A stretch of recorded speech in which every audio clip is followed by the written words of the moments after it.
Magaling, magaling, magaling. Perfect. Sigurado akong hindi ito magugustuhan ni Alice. Tandaan nyo, kailangan madala nyo sa akin si Alice. Oras na makarating siya rito. Maliwanag ba? Maliwanag, madam. Ako ang bahala kay Alice. Si Tim at si Tom, nasa na kaya ang dalawang yun?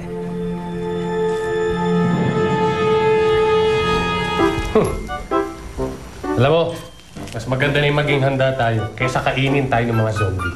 Correct. Kaya tapusin na natin ito bago pa dumating si Alice. Tama. Alam mo, Tom, sa tingin ko tong si Madam, takot kay Alice to.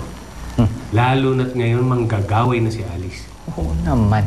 Kaya nga gumawa ng zombie ng mga bata yun si Madam. Oo. Buhay ang anak ko. Buhay si Alice.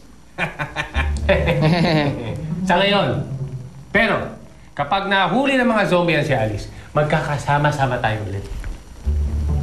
Wala yun sa anak ko. Kaya niya labanan lahat yun. May tiwala ako kay Janice. Alice! Okay. Sige, madam. Magkikita lang tayo sa susunod na araw. Okay. Alright. Bye-bye. Hi. Bye.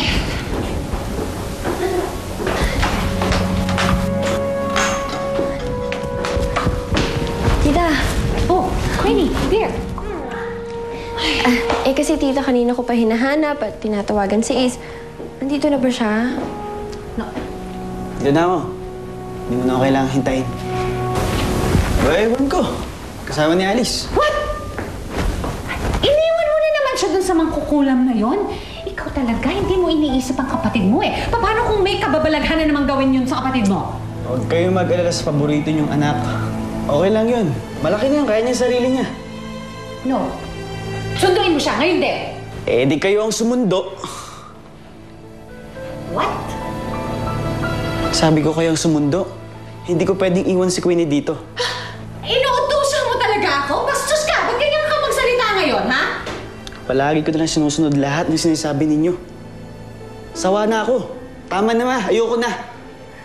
Si Queenie naman nagpapahalaga sa akin eh. At least sa kanya, importante ako. No. That is not true. Importante ka sa akin. Importante ako sa inyo?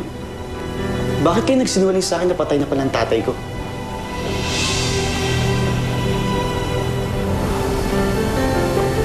Nakausap mo si Ipeng? Sa totoo nga. Tatay ko talaga siya. Winili ka na. Wait! Ace! Wait! Ace! Wait! Oh my God! Mabuti na lang. Nakahanap ng paraan si Spade para maihatid tayo. Kung hindi, baka hanggang ngayon naglalakad pa rin tayo. Hindi ko nga po talaga maintindihan kung bakit biglang naggaganon si Ace eh. Nalungkot tuloy si Tatay Ipeng. Ganyan pala itsura mo, Wally. Sa araw na lang ako nagiging walis. Pero alam ko sa tulong ni Ate Alice, darating din ang oras na magiging permanente akong tao.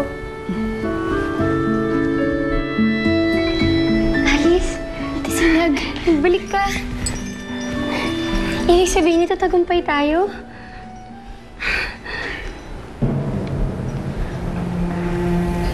Bakit, anak?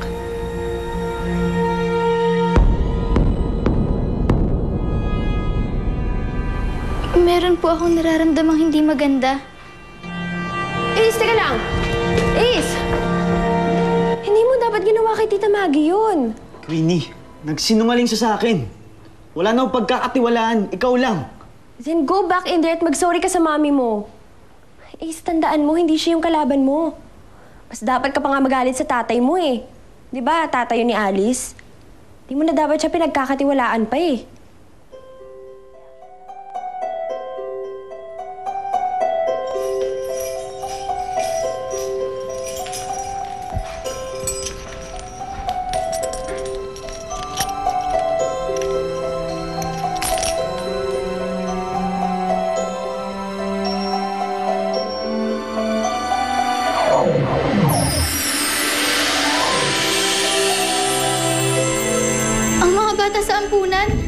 Diyos ko.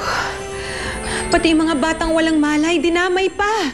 Nay, kailangan ko po silang iligtas. Alice, kay Chang Esmeralda pa rin yung dignum. Mag-iingat ka.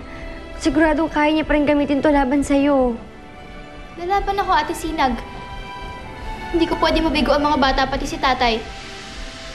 Lalaban ako kay Esmeralda hanggat kaya ko.